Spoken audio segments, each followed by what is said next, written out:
ನಮಸ್ಕಾರ. ಫಿಕ್ಸ್ ಆಯ್ತು ಸಮನ್ವಯ ಸಭೆ. ರಿಲ್ಯಾಕ್ಸ್ ಆಗತ್ತಾ ಮೈತ್ರಿ? ಸಭೆಯಲ್ಲಿ ನಡೆಯಲಿದೆಯಾ ಹೊಂದಾಣಿಕೆಯ ಹಗ್ಗಜಗ್ಗಾಟ? ಸಿದ್ದರಾಮಯ್ಯ ವಿಶ್ವನಾಥ್ ನಡುವೆ ನಡೆಯುತ್ತಾ ಪ್ರತಿಷ್ಠೆಯ ವಾರ್. ಇದುವೇ ಹೊತ್ತಿನ ಸ್ಪೆಷಲ್ ಸಮನ್ವಯ ಸಂಘರ್ಷ.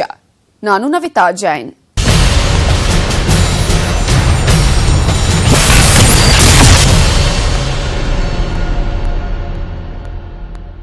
ಅಂತೂ ಇಂತೂ ದೋಸ್ತಿ ಸರ್ಕಾರದ 3ನೇ ಸಮನ್ವಯ ಸಮಿತಿ ಸಭೆ ಫಿಕ್ಸ್ ಆಗಿದೆ.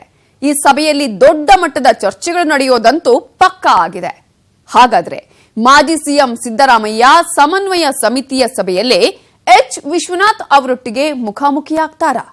ಸಿದ್ದರಾಮಯ್ಯ ಅವರ ಮುಂದಿನ ಮುಖ್ಯಮಂತ್ರಿ ನಾನೇ ಅನ್ನೋ ಹೇಳಿಕೆಗೆ ಸಭೆಯಲ್ಲಿ ಸಿಗಲಿದೆಯಾ ದೊಡ್ಡ ಟ್ವಿಸ್ಟ್?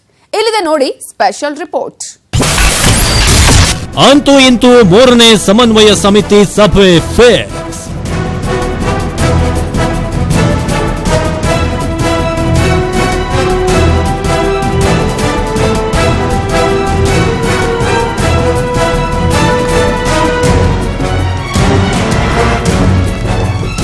ಮೈತ್ರಿ ಸರ್ಕಾರದಲ್ಲಿ ಇತ್ತೀಚೆಗೆ ದೊಡ್ಡ ಮಟ್ಟದಲ್ಲಿ ಮೈತ್ರಿ ಸರ್ಕಾರದ ಅಸ್ಥಿರತೆಯ ಚರ್ಚೆಗಳು ಶುರುವಾಗಿದ್ವು.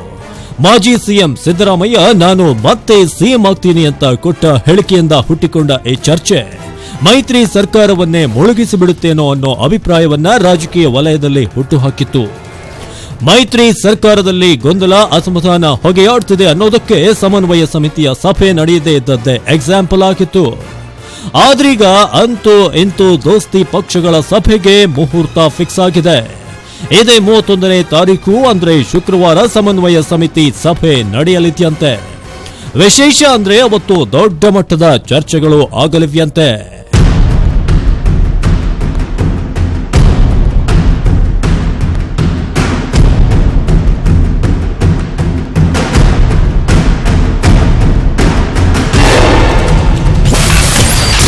ಹೈಕಮಾಂಡ್ ಒಪ್ಪಿದ ಮೈತ್ರಿಗೆ ಸಿದ್ದರಾಮಯ್ಯರಿಗಿತ್ತು ಅಸಮಾಧಾನ.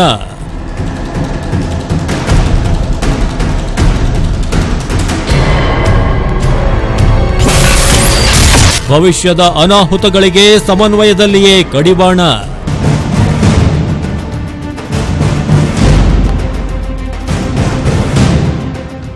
ಕಾಂಗ್ರೆಸ್ ಜೆಡಿಎಸ್ ಪಕ್ಷಗಳ ಮೈತ್ರಿ ಸರ್ಕಾರ ಕಾಂಗ್ರೆಸ್ ಹೈಕಮಾಂಡ್ನ ಇಚ್ಛೆಯಂತೆ ರೂಪುಗೊಂಡಿರೋ ಸರ್ಕಾರ.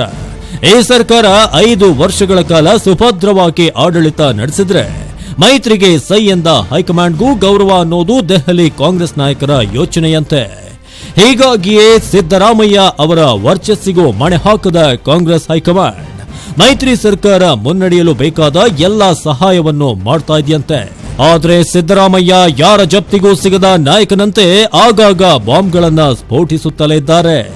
ಈ ಬಾಂಬ್ಗಳು ಸಿಡಿದ್ರೆ ಭವಿಷ್ಯದಲ್ಲಿ ರಾಷ್ಟ್ರ ಮಟ್ಟದಲ್ಲಿ ಹೈಕಮಾಂಡ್ ಗೌರವಕ್ಕೆ ಚ್ಯುತಿಯಾಗಬಹುದು ಅನ್ನೋ ಕಾರಣಕ್ಕೆ ಸಮನ್ವಯ ಸಮಿತಿಯಲ್ಲಿ ದೃಢ ನಿರ್ಧಾರಗಳನ್ನ ತೆಗೆದುಕೊಳ್ಳಲು ನಾಯಕರು ಮುಂದಾಗಿದ್ದಾರಂತೆ.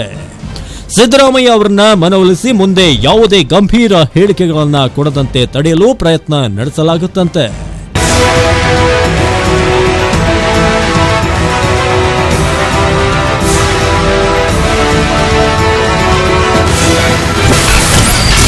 ಮತ್ತೆ ಸಿಎಂ ಆಗುವ ಮಾಜಿ ಸಿಎಂ ಹೇಳಿಕೆಯೇ ಸಮನ್ವಯ ಹೈಲೈಟ್.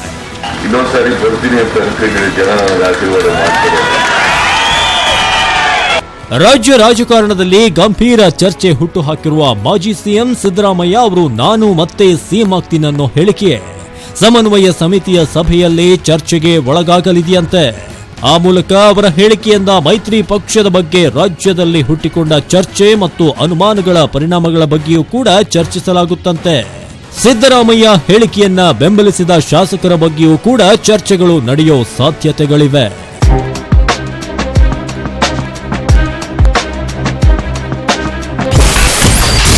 ಸಮನ್ವಯ ಸಂಘರ್ಷಕ್ಕೆ ಸಭೆಯಲ್ಲಿಯೇ ಮುಲಾಮು.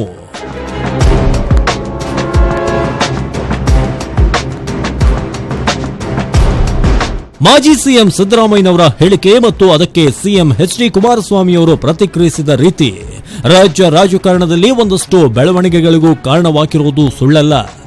ಅದರಲ್ಲೂ ವಿರೋಧ ಪಕ್ಷದ ನಾಯಕ ಯಡಿಯೂರಪ್ಪ ಈ ಸಂದರ್ಭದಲ್ಲಿ ತಾವೇನು ಲಾಭ ಮಾಡಿಕೊಳ್ಳಬಹುದು ಅಂತ ಲೆಕ್ಕ ಹಾಕ್ತಿದ್ದಾರಂತೆ. ಇಂತಹ ಲೆಕ್ಕಾಚಾರಗಳಿಗೆ ಆಸ್ಪದ ಕೊಡದಂತಹ ವಾತಾವರಣ ಸೃಷ್ಟಿಸೋಕೆ ಸಮನ್ವಯ ಸಮಿತಿ ಸಭೆಯಲ್ಲಿ ಮಾತುಕತೆಗಳು ನಡೆಯಲಿವೆ ಎನ್ನಲಾಗ್ತಾ ಇದೆ.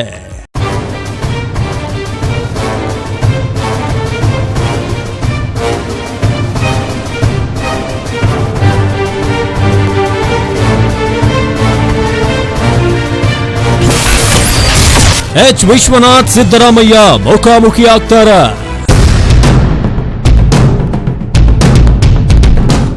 ದೋಸ್ತಿ ಸರ್ಕಾರದಲ್ಲಿ ಕುತೂಹಲ ಹುಟ್ಟಿಸಿರೋ ವಿಷಯಗಳಲ್ಲಿ ಜೆಡಿಎಸ್ ರಾಜ್ಯಾಧ್ಯಕ್ಷ ಎಚ್ ವಿಶ್ವನಾಥ್ ಹಾಗೂ ಸಿದ್ದರಾಮಯ್ಯ ಸಮನ್ವಯ ಸಮಿತಿ ಸಭೆಯಲ್ಲಿ ಮುಖಾಮುಖಿ ಆಗ್ತಾರೆ ಅನ್ನೋ ವಿಷಯವೂ ಒಂದು.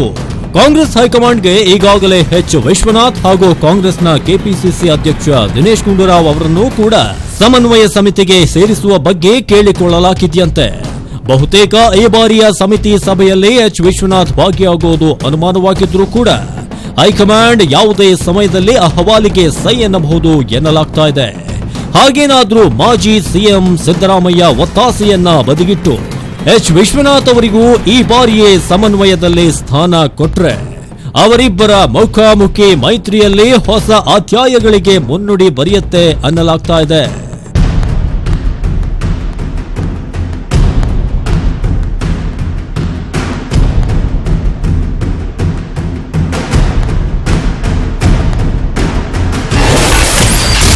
ವಿಶ್ವನಾಥ್ ಸಮಿತಿಗೆ ಸೇರಿದ್ರೆ ವೀಕ್ ಆಗ್ತಾರ ಮಾಜಿ ಸಿಎಂ. ಸಮನ್ವಯ ಸಮಿತಿಯಲ್ಲಿ ಅಧ್ಯಕ್ಷ ಸ್ಥಾನದಲ್ಲಿ ಕೂತಿರುವ ಸಿದ್ದರಾಮಯ್ಯ ಈಗ ಸ್ಟ್ರಾಂಗ್ ಲೀಡರ್ ಅನಿಸಿಕೊಂಡಿದ್ದಾರೆ. ಸಮನ್ವಯ ಸಮಿತಿಯಲ್ಲಿ ಅವರ ಮಾತು ನಿರ್ಧಾರಗಳಿಗೆ ಮಾನ್ಯತೆ ಸಿಗುತ್ತಿದೆ. ಎಚ್ ವಿಶ್ವನಾಥ್ ಸಮಿತಿಗೆ ಸೇರಿದ್ರೆ ವಿಶ್ವನಾಥ್ ಅವರ ಜೊತೆಗೆ ಡ್ಯಾನಿಶ್ ಅಲಿ ಸಿಎಂ ಕುಮಾರಸ್ವಾಮಿ ಅವರ ಬೆಂಬಲ ಸಿಗಲಿದೆ. ಹೀಗೇನಾದ್ರೂ ಆದ್ರೆ ಸಮಿತಿಯಲ್ಲಿ ತನ್ನ ಮಾತು ತೂಕ ಕಳೆದುಕೊಳ್ಳಲಿದೆ ಅನ್ನೋ ಆತಂಕ ಸಿದ್ದರಾಮಯ್ಯನವರಿಗೆ ಎದುರಾಗಿದೆಯಂತೆ.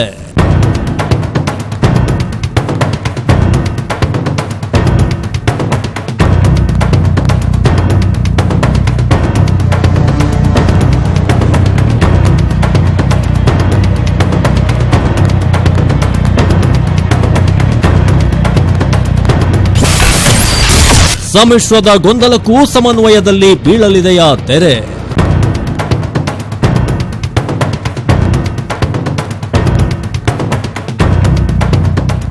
ಸಮನ್ವಯ ಸಮಿತಿ ರಚನೆಯಾದ ಮೇಲೆ ಈವರೆಗೂ 2 ಬಾರಿ ಮೈತ್ರಿ ಸರ್ಕಾರದಲ್ಲಿ ಸಭೆಗಳು ನಡೆದಿವೆ.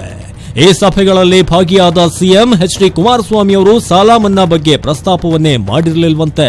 ಸಭೆ ಮುಗಿದ ಕೆಲ ದಿನಗಳಲ್ಲೇ ಸಾಲ ಮನ್ನಾ ಮಾಡಿದ ಸಿಎಂ ಸಭೆಯಲ್ಲಿ ಈ ಬಗ್ಗೆ ಪ್ರಸ್ತಾಪವನ್ನೇ ಎತ್ತಿಲ್ಲ ಅನ್ನೋದು ಕಾಂಗ್ರೆಸ್ ನಾಯಕರ ಸಿಟ್ಟು. ಈ ವಿಷಯವಾಗಿಯೂ ಸಮ್ಮಿಶ್ರದಲ್ಲಿ ಚರ್ಚೆಗಳು ನಡೆಯಲಿವೆಯಂತೆ. ಸಮ್ಮಿಶ್ರ ಮಾಡಿಕೊಂಡು ಎಲ್ಲಾ ವಿಷಯಗಳನ್ನು ಮುಕ್ತವಾಗಿ ಚರ್ಚಿಸದೆ ಗೌಪ್ಯತೆ ಕಾಪಾಡಿಕೊಳ್ತಿರೋ ಸಿಎಂ ಸಭೆಯಲ್ಲಿ ಪೂರಕ ಉತ್ತರ ಕೊಡಬೇಕಾದ ಅನಿವಾರ್ಯತೆಯೂ ಎದುರಾಗಬಹುದಂತೆ.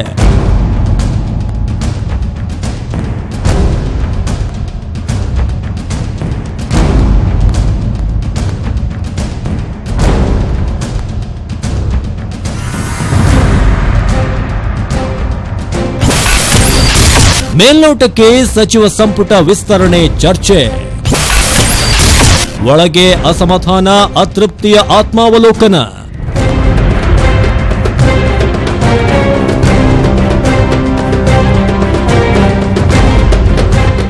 ಸಮನ್ವಯ ಸಮಿತಿಯ 3ನೇ ಸಭೆಯನ್ನ ಸಚಿವ ಸಂಪುಟ ವಿಸ್ತರಣೆ, ನಿಗಮ ಮಂಡಳಿ ನೇಮಕ ವಿಚಾರಗಳಿಗೆ ಮೀಸಲಿಟ್ಟಿದ್ಯಂತೆ. ಮೇಲ್ನೋಟಕ್ಕೆ ಈ ವಿಚಾರಗಳ ಬಗ್ಗೆ ಚರ್ಚೆ ನಡೆಸಿದ್ರೂ ಕೂಡ ಒಳಗೆ ಭುಗಿಲೆದ್ದಿರೋ ಅಸಮಾಧಾನ ಮತ್ತು ಅತೃಪ್ತಿಯ ಬಗ್ಗೆ ಹೆಚ್ಚಿನ ಚರ್ಚೆಗಳು ನಡೆಯಲಿವೆ ಅನ್ನೋದು ರಾಜಕೀಯ ವಲಯದಲ್ಲಿ ಕೇಳಿ ಬರ್ತಿರೋ ಅಭಿಪ್ರಾಯ. ಜೊತೆಗೆ ಕೊಡಗಿನ ನೆರೆ ಕುರಿತಂತೆಯೂ ಕೂಡ ಮಹತ್ವದ ನಿರ್ಧಾರಗಳಿಗೆ ಸಮ್ಮಿಶ್ರ ಸರ್ಕಾರ ಅಂಕಿತ ಹಾಳಲಿದೆ ಅಂತಿವೆ ಮೂಲಗಳು.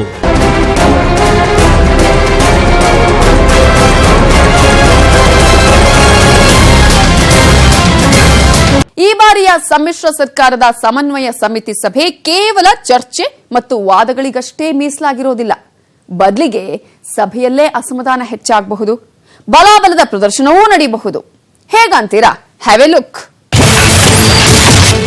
ಸಮನ್ವಯ ಸಮಿತಿಯಲ್ಲಿ ಯಾರು ಸ್ಟ್ರಾಂಗ್, ಯಾರು ವೀಕ್?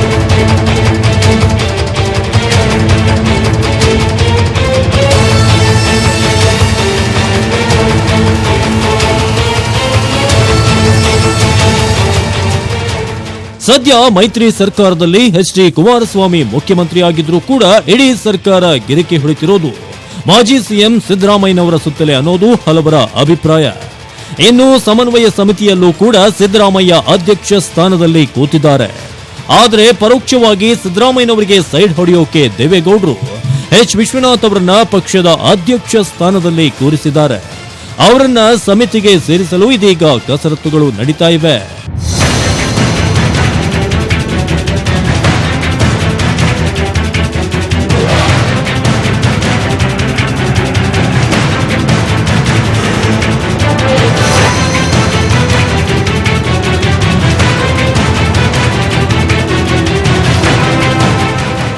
ಇನ್ನು ಸಿದ್ದರಾಮಯ್ಯನವರ ವಿಚಾರಕ್ಕೆ ಬರೋದಾದ್ರೆ ಅವರು ಅಧ್ಯಕ್ಷರಾಗಿದ್ರೂ ಸಭೆಯಲ್ಲಿ ಬೆಂಬಲವಾಗಿ ನಿಲ್ಲುವವರ ಸಂಖ್ಯೆ ಕಡಿಮೆ ಇದೆ. ಉಸ್ತುವಾರಿ ವೇಣುಗೋಪಾಲ್ ಹೊರತಾಗಿ ಯಾರೂ ಕೂಡ ಮಾಜಿ ಸಿಎಂ ಬೆನ್ನಿಗೆ ನಿಂತಿಲ್ಲ ಅನ್ನಲಾಗ್ತಾ ಇದೆ. ಜಿ ಪರಮೇಶ್ವರ್ ಮತ್ತು ಡಿಕೆ ಶಿವಕುಮಾರ್ ಕೂಡ ಇದೀಗ ಎಚ್.ಡಿ. ಕುಮಾರಸ್ವಾಮಿ ಅವರ ತಲೆ ಬ್ಯಾಟ್ ಬೀಸ್ತಾ ಇದ್ದಾರೆ. ಹೀಗಾಗಿ ದಿನೇಶ್ ಗುಂಡೂರಾವ್ ಅವರನ್ನ ಸಮಿತಿಗೆ ಸೇರಿಸುವ ಮೂಲಕ ಸಿದ್ದರಾಮಯ್ಯ ಅವರು ಬಲ ಹೆಚ್ಚಿಸಿಕೊಳ್ಳಲು ಪ್ರಯತ್ನ ಮಾಡ್ತಿದ್ದಾರಂತೆ.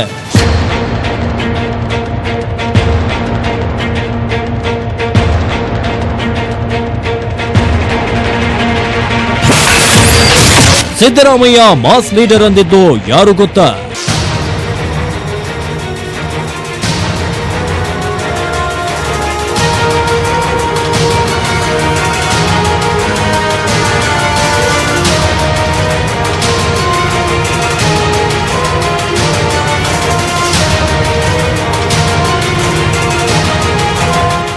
ಒಂದು ಕಡೆ ಸಿದ್ದರಾಮಯ್ಯ ಅವರು ಸಮನ್ವಯ ಸಮಿತಿಗೆ ಅಧ್ಯಕ್ಷರಾದ ಮೇಲೆ ಬಲ ಕಳೆದುಕೊಂಡು ವೀಕ್ ಆಗ್ಬಿಟ್ರು ಅನ್ನುವ ಅಭಿಪ್ರಾಯಗಳು ಹೊರಬೀಳ್ತಾ ಇವೆ.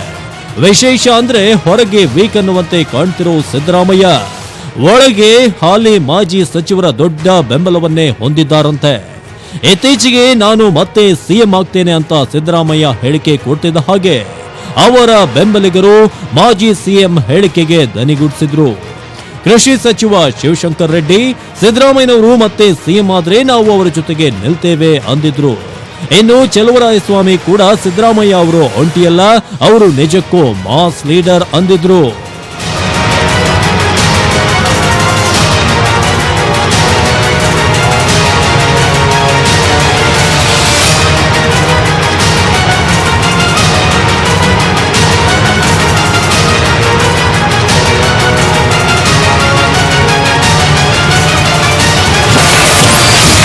ಸಮಿತಿ ಸಭೆಯಲ್ಲಿ ನಡೆಯೋ ಚರ್ಚೆಗಳು ಏನೇನು?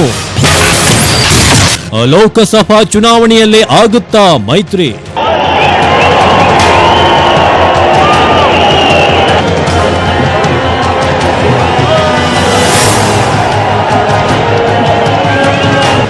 ಸದ್ಯದ ಕುತೂಹಲಕಾರಿ ವಿಷಯಗಳಲ್ಲಿ ಲೋಕಸಭೆ ಚುನಾವಣೆಗೆ ಕಾಂಗ್ರೆಸ್ ಜೆಡಿಎಸ್ ಮೈತ್ರಿ ಆಗುತ್ತಾ ಅನ್ನೋ ವಿಷಯವೂ ಕೂಡ ಒಂದು. ಕಾಂಗ್ರೆಸ್ ಹೈಕಮಾಂಡ್ ಲೆಕ್ಕದಲ್ಲಿ 2019ರ ಲೋಕಸಭಾ ಚುನಾವಣೆಗೆ ಮೈತ್ರಿ ಮಾಡಿಕೊಂಡ್ರೆ ರಾಷ್ಟ್ರ ಮಟ್ಟದ ಮೈತ್ರಿ ಪಕ್ಷಗಳ ನಂಬಿಕೆಯನ್ನು ಗಳಿಸಿಕೊಳ್ಳಬಹುದು ಅನ್ನೋ ಅಂದಾಜಿದೆ. ರಾಜ್ಯದ ಮೈತ್ರಿಯಲ್ಲಿ ಒಡಕಾದ್ರೆ ರಾಷ್ಟ್ರ ಮಟ್ಟದ ಮೈತ್ರಿಗೂ ತೊಡಕಾಗುತ್ತೆ ಅಂತ ಹೈಕಮಾಂಡ್ ಯೋಚಿಸ್ತಾ ಇದೆಯಂತೆ. ಆದ್ರೆ ಸಿದ್ದರಾಮಯ್ಯ ರಾಜ್ಯದ ಲೋಕಸಭಾ ಚುನಾವಣೆಯ ಜವಾಬ್ದಾರಿ ವಹಿಸಿಕೊಂಡಿದ್ದು ಅವರದ್ದೇ ಹೊಸ ಲೆಕ್ಕಾಚಾರವನ್ನ ಹೈಕಮಾಂಡ್ ಮುಂದಿಡಲಿದ್ದಾರಂತೆ. ಈ ಬಗ್ಗೆ ಸಮನ್ವಯ ಸಮಿತಿಯಲ್ಲಿ ಚರ್ಚೆ ನಡೆಸಲಿದ್ದಾರಂತೆ.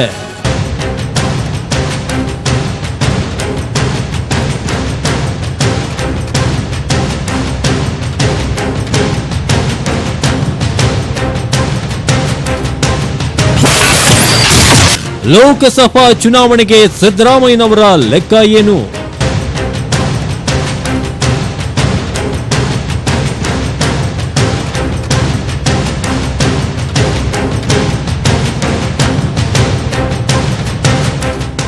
ಲೋಕಸಭಾ ಚುನಾವಣೆಗೆ ಹೈಕಮಾಂಡ್ ಹೊರತಾಗಿ ಸಿದ್ದರಾಮಯ್ಯ ತಮ್ಮದೇ ಪ್ರತ್ಯೇಕ ರಿಪೋರ್ಟ್ ಒಂದನ್ನ ತಯಾರಿಸಿಕೊಂಡಿದ್ದಾರಂತೆ.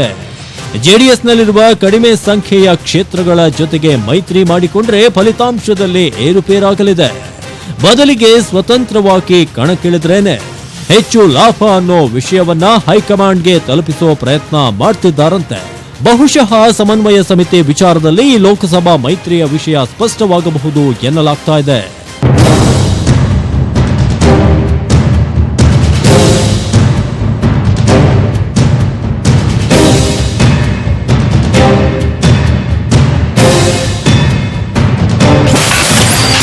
ಉಳಿದ ಸಚಿವ ಸ್ಥಾನಗಳ ಹಂಚಿಕೆ ವಿಚಾರ ಚರ್ಚೆ.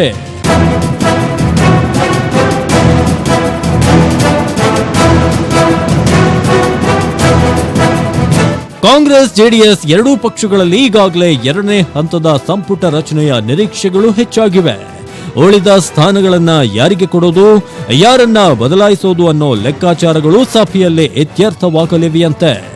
ಅದರಲ್ಲೂ ಈಗಾಗಲೇ ಸಚಿವ ಸ್ಥಾನದಿಂದ ವಂಚಿತರಾಗಿ ಮುನಿಸಿಕೊಂಡಿದ್ದ ಎಂಬಿ ಪಾಟೀಲ್ ಹಾಗೂ ಸತೀಶ್ ಜಾರಕಿಹೊಳಿ ಅವರಿಗೆ ಸಚಿವ ಸ್ಥಾನ ಕೊಡುವ ವಿಚಾರವೂ ಪ್ರಸ್ತಾಪವಾಗಲಿದೆಯಂತೆ.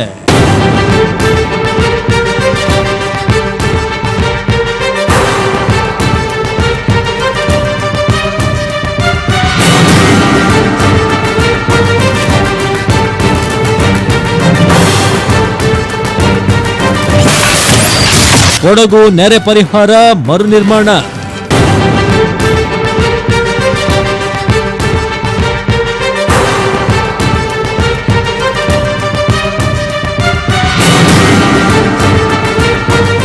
ಕೊಡಗಿನಲ್ಲಿ ಸಂಭವಿಸಿದ ಜಲಪ್ರಳಯದಿಂದ ಆದ ನಷ್ಟಗಳ ಅಂದಾಜು ಹಾಕಿರುವ ರಾಜ್ಯ ಸರ್ಕಾರ ಈಗಾಗಲೇ ಪರಿಹಾರಕ್ಕೆ ಮುಂದಾಗಿದೆ. ಜೊತೆಗೆ ಹಾಳಾಗಿರುವ ಕೊಡಗನ್ನ ಮರು ನಿರ್ಮಾಣ ಮಾಡಲು 4,000 ಕೋಟಿ ಹಣ ಬೇಕಾಗುತ್ತೆ ಅಂತಲೂ ಕೂಡ ಲೆಕ್ಕ ಹಾಕಿಕೊಂಡಿದೆ.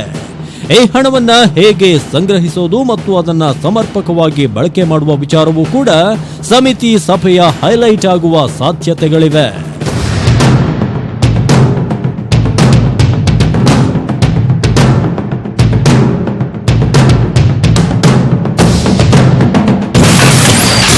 ಸಮಿತಿ ಸಭೆ ನಂತರ ಆಗುತ್ತಾ ದೊಡ್ಡ ಬದಲಾವಣೆ.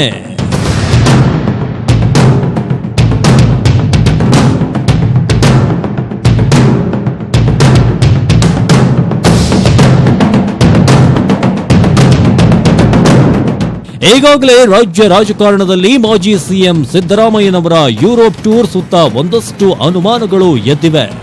ಅವರು ಅತ್ತ ಟೂರ್ ಹೋಗ್ತಿದ್ದ ಹಾಗೆ ಇತ್ತ ಸಮ್ಮಿಶ್ರ ಸರ್ಕಾರ ಬಿದ್ದು ಹೋಗಲಿದೆ ಎನ್ನಲಾಗ್ತಾ ಇದೆ. ಮೈತ್ರಿ ಪಕ್ಷದಲ್ಲಿ ವಿಶೇಷ ಪಾತ್ರ ವಹಿಸಿರುವ ಸಿದ್ದರಾಮಯ್ಯ ನಿಜಕ್ಕೂ ಅಂತಹದ್ದೊಂದು ಪ್ಲಾನ್ ಮಾಡಿದ್ದಾರಾ? ಹೈಕಮಾಂಡ್ ಸಿದ್ದರಾಮಯ್ಯನವರ ಪ್ಲಾನ್ಗೆ ಅಸ್ತು ಅಂದಿದೆಯಾ? ಅಥವಾ ಆಟ ಮುಗಿದ ನಂತರವೇ ಹೈಕಮಾಂಡ್ ಮನವೊಲಿಸಲು ಸಿದ್ದರಾಮಯ್ಯ ಸ್ಕೆಚ್ ಹಾಕಿದ್ದಾರಾ ಅನ್ನೋದು ಸಮಿತಿ ಸಭೆ ಮುಗಿಸಿ ಯುರೋಪ್ಗೆ ಹೊರಟ ನಂತರವೇ ಗೊತ್ತಾಗಬೇಕಾಗಿದೆ.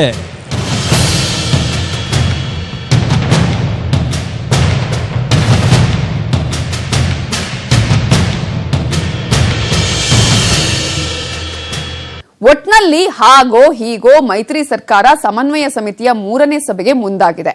ಈ ಸಭೆ ಯಾವೆಲ್ಲ ಬದಲಾವಣೆಗಳಿಗೆ ಕಾರಣವಾಗಲಿದೆ ಅನ್ನೋದು ಕೆಲವೇ ದಿನಗಳಲ್ಲಿ ಗೊತ್ತಾಗಲಿದೆ. ಇದು ಈ ಹೊತ್ತಿನ ಸ್ಪೆಷಲ್. ನೋಡ್ತಾ ಇರಿ ನ್ಯೂಸ್ 18 ಕನ್ನಡ. ಜಾಲ ನಮ್ಮದು, ಬಲ ನಿಮ್ಮದು.